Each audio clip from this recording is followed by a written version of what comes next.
Bonjour à toutes et à tous, ou bonsoir à toutes et à tous, j'ai même envie de dire rebonjour à toutes et à tous, parce que j'ai fait une vidéo, elle est en train de s'encoder.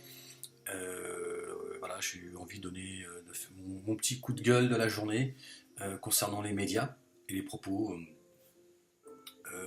venus du monde politique. Et à ma grande surprise, je suis tombé sur Roland Dumas qui se rapprochait quelque peu de ce que je disais quand il parlait qui parle de Manuel Valls qui serait sous influence juive. Oui, c'est vrai, et quel est le problème, quoi. Je veux dire, c'est quoi certains sont scandalisés. Je veux dire, faut arrêter, quoi. Je veux dire, on est tous sous influence de quelque chose. Moi, je suis sous influence de l'islam. Voilà, et j'essaie d'être le plus juste possible, parce que je dois l'être, mais je suis influencé par ma croyance. Et quel est le problème? On pourrait, et certains le font, me reprochent, me disant oui, mais toi, tout tourne autour de l'islam. Bah, alhamdoulilah, si c'est ce que tu vois de moi, bah, j'en suis content. Alors ça veut dire que je commence à me rapprocher de la vérité. Et alors, mais après, ce qui compte, c'est comment je me comporte en tant que musulman vis-à-vis des autres. Hein. Je vois pas ce qu'il y a de scandaleux dans ce qu'a dit Roland Dumas. Moi, je parle depuis pas mal de temps d'influence juive. Il y a une influence juive en France. C'est pas les juifs. Et d'ailleurs, les juifs sont pris également en otage par cette influence juive. Là, je viens d'entendre une jeune fille de la communauté juive qui dit qu'elle est née en France, et elle est enfant d'immigrés, et qu'elle aime Israël, mais qu'elle aime cette France, etc. C'est mon cas à moi, c'est le cas, j'ai envie de dire, de mes enfants, différemment, mais voilà, je veux dire, je la comprends tout à fait. Mais elle dit qu'elle se sent poussée vers la porte de sortie parce que la France devient de plus en plus anti-juive, etc. C'est pas vrai. Elle est justement, elle est otage de cette influence juive qui, eux, poussent pour plier cette France, pour leurs intérêts à eux, autant pour les intérêts israéliens que les intérêts de la communauté juive en France. Mais je pense notamment au CRIF et d'autres associations, les étudiants juifs de France, etc., qui travaillent s'ils travaillaient pour le bien de la communauté juive en France, je comprendrais, je dirais, ils sont juifs, ils ont envie de s'épanouir en tant que juifs, et c'est pas incompatible avec les lois de la République, quel est le problème? Sauf qu'ils travaillent pour leurs petits intérêts à eux, d'accord, juifs, et les intérêts israéliens, c'est là où ça pose problème. Et effectivement, Manuel Valls est sous l'influence juive. C'est un fait, je veux dire, quel est le...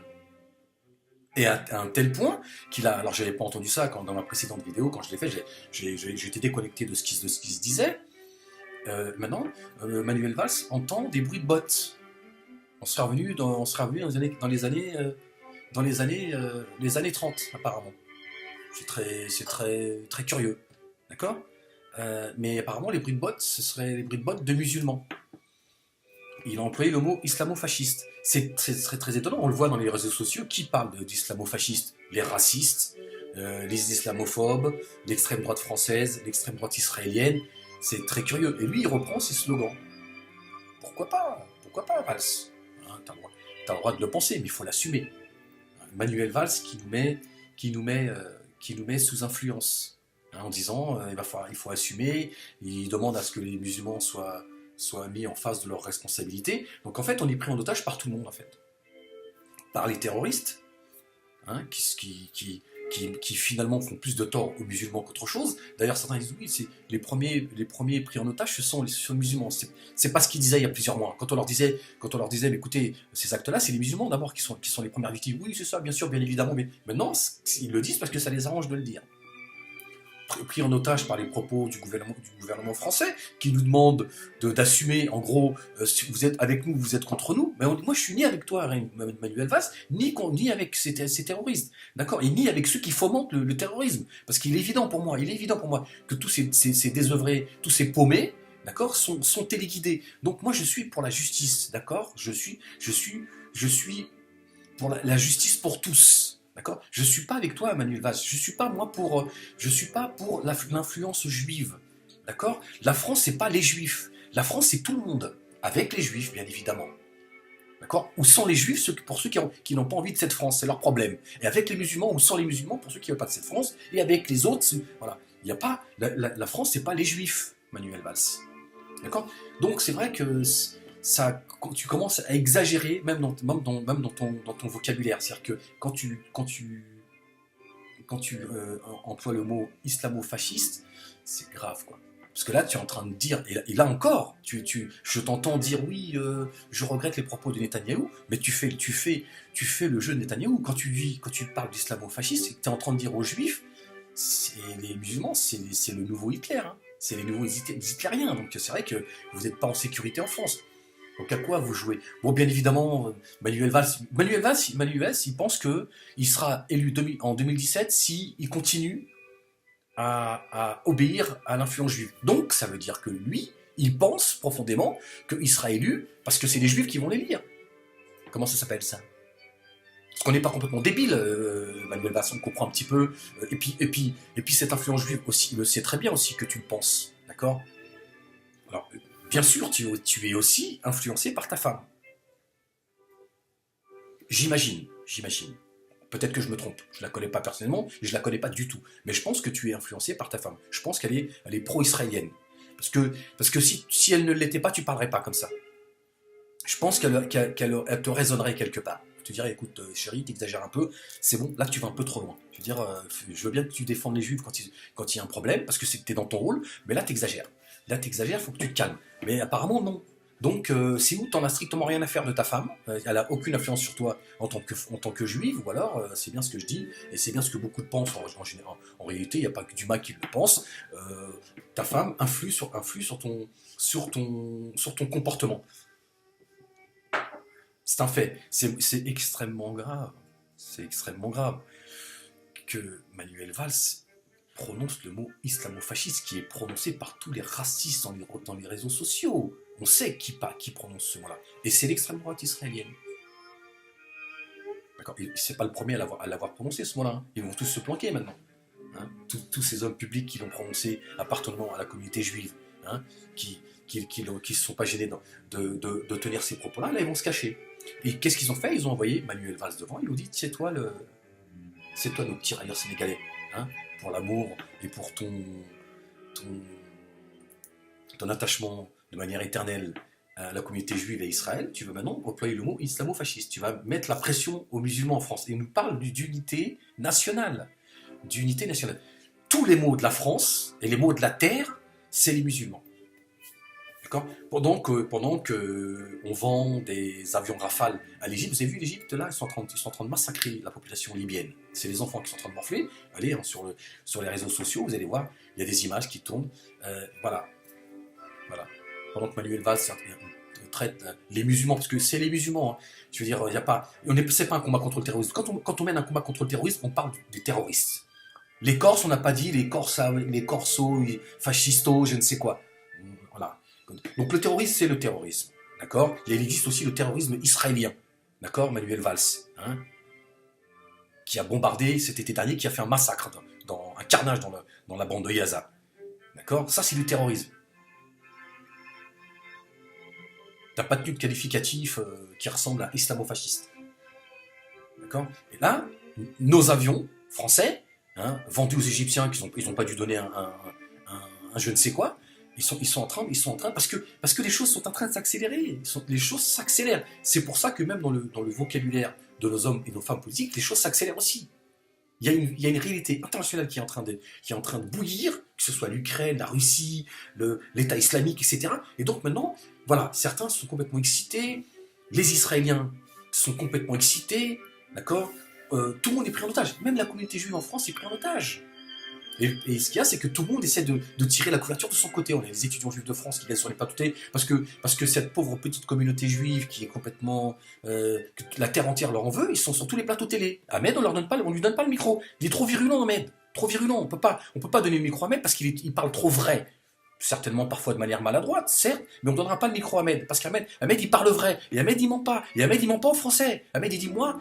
Je suis musulman, ma foi elle est au-dessus de ta démocratie, ne t'en déplaise, je te le dis, je te le répète. Par contre, moi je triche pas. Dieu me dit ne triche pas, respecte le pays dans lequel tu vis. Mais respecter le pays dans lequel tu vis, ça veut dire que tu triches pas avec les gens qui t'ont accueilli chez eux. Tu dis pas vive la démocratie et en réalité tu russes contre eux. Tu leur dis mon islam c'est ça. Par contre, regarde, ma porte, elle est grande ouverte. Tu veux savoir quel est mon islam? Et moi, je t'autorise à critiquer mon islam, et je t'autorise d'avoir un débat avec moi, et je t'autorise à me critiquer, et je me remettrai en cause si tes arguments ils sont véridiques. C'est ça le respect de la France. C'est ça d'aimer le drapeau bleu, blanc, rouge. C'est de ne pas mentir et de ne pas se cacher derrière le drapeau, et en disant vive la République, et puis derrière, tiens, vive Israël. C'est ça la réalité. C'est ça la réalité. Et donc il y a une influence juive en France qui crée des problèmes autant à la communauté juive que musulmane et à l'unité nationale. Donc c'est pour ça que je dis, tu gardes ton unité nationale, Manuel Valls, d'accord? Si tu as des larmes que pour la communauté juive, tu gardes ton unité nationale. Tu la gardes pour les juifs. Tu dis unité nationale pour les juifs. Parce que j'ai des larmes que pour les juifs. J'en ai pas pour les chrétiens et les musulmans et les non-croyants. J'en ai que pour les juifs. Alors tu gardes ton unité nationale. Tu l'appelles l'unité juive. D'accord? Et moi, je veux rester intègre avec moi-même et avec le drapeau bleu, blanc, rouge, et avec cette France. Voilà. Maintenant, si tu ne voulez pas de moi, vous me le dites. Mais moi, que les choses soient claires. Mais moi, il est hors de question que je vous baratine. D'accord? Et la majorité musulmane, c'est ça. Nous, on ne veut pas mentir. On veut être ce que l'on est. Les lois d'Allah, les lois de Dieu sont au-dessus de celles de la démocratie. C'est un fait, c'est comme ça. Et je vous le dis, je vous le répète, je l'ai déjà dit dans d'autres vidéos et dans celles qui arrivent, Jésus, notre bien-aimé Jésus, paix sur lui, s'il était parmi nous, il dirait la même chose que moi. Il dirait les lois de Dieu sont au-dessus de vos lois à vous. Vous êtes sa création, pas le contraire. Vous n'êtes pas au-dessus de Dieu. D'accord? Donc nous respectons les lois de la République tant qu'elles sont justes. Tant qu'elles sont justes. Donc finalement, l'islam est un bien pour cette République. À un moment donné, quand ça va pas, ben, moi je ne refuse pas les lois de la République à coup de Kalachnikov. Je dis non, je suis pas d'accord. Je m'exprime. Je suis pas d'accord. Je vais vous dire pourquoi. Et on en parle. Maintenant, si vous voulez, si vous pensez que la République et la démocratie c'est la dictature et que j'ai pas le droit de m'exprimer, ok, très bien. Mais je le sais. Mais il serait peut-être bien de nous le dire aussi. D'accord? Voilà. Donc c'était mon second coup de gueule de la journée. J'avais pas vu les propos qu'a tenu comment ça s'appelle, Manuel Valls, qui sont extrêmement graves. Merci Poussin. Et ce qui sont extrêmement graves. Islamo-fasciste, c'est extrêmement grave. Et c'est, je vous dis. De toute façon, je pense que ceux qui m'écoutent le savent, ces propos-là résonnent dans les réseaux sociaux. C'est toute la crasserie, quoi. C'est raciste. C'est les gens, tu sais pas ce qu'ils veulent, on ne sait pas ce qu'ils veulent de leur vie, en fait. Il n'y a pas d'amour, il n'y a pas de tolérance, il n'y a rien. C'est juste, ils crachent sur les autres. Et c'est l'extrême droite israélienne. Voilà. Qui, bien évidemment, pour leurs intérêts, à eux, crachent sur l'islam toute la journée. Et nous sommes, nous, pris en France. Nous sommes le bouclier de cette influence juive en France, qui aujourd'hui dicte et le discours de Manuel Valls. Ça vient pas de lui, ça. Il en prend en entière responsabilité. Hein. Je veux dire, sa langue, c'est lui qui la maîtrise, hein. D'accord? Mais voilà. Donc il est monté encore d'un cran. L'unité nationale, vous vous rendez compte? Quelle blague! Mais quelle blague cette unité nationale! Mais depuis le début, de toute façon, on a tous fini à la synagogue. Il faut le dire, hein, je veux dire, on a tous fini à la synagogue, et à chaque fois qu'il se passe quelque chose, à chaque fois qu'il y a un acte terroriste, on finit tous à la synagogue. Je vous dis, il faut mettre le drapeau israélien à la place du drapeau français au-dessus d'Élysée. Voilà, c'est ce qu'il faut faire. Au moins les choses seront claires, je me dirais, ils vont jusqu'au bout, ils sont cohérents. Après, pourquoi pas? Tu sais, je vais vous dire une chose, moi. Moi, demain, s'il y a un président juif, pro-israélien, vraiment pro-israélien, qui est juste avec tous les Français, je l'accepte. Je combattrai sa politique israélienne. Mais tant qu'il est juste avec tout le monde, moi j'ai pas de problème. Qu'il soit homosexuel, musulman, chrétien, ce qu'il veut, tant qu'il est juste avec tous les Français. Après, il pense ce qu'il veut. Moi, il peut me dire j'aime pas les musulmans, mais je serai juste avec vous. Parce que je me dois d'être juste. Je lui dis écoute, je t'ai pas demandé ton amour, moi. Je t'ai demandé d'être juste. Maintenant, si tu m'aimes et je t'aime, pourquoi pas? Tant mieux, j'ai envie de dire. Tant mieux, c'est pas pourquoi pas, c'est tant mieux. Maintenant, moi, j'ai pas besoin de ton pseudo-amour, comme le Parti Socialiste, et puis nous cracher à la gueule. Tu gardes ton amour, j'en ai pas besoin. J'ai des gens qui m'aiment, et j'aime ces gens-là. J'ai pas besoin de l'amour de qui que ce soit, d'accord? Ok? Le respect pour tout le monde. Voilà, c'est ça l'unité. L'unité, c'est le respect, l'égalité pour tout le monde, pas l'unité pour les juifs, et ça suffit maintenant. Voilà, donc extrêmement grave les propos de Manuel Valls, ça monte crescendo. Je vous avais dit, hein, Charlie Hebdo va être le porte-drapeau du combat contre les musulmans. Et regardez, on est passé du combat contre le terrorisme on s'approche de l'islam tout doucement, et on y est déjà, regardez. Demain, ce sera l'islam tout court. Allez, je vous salue, pauvre France.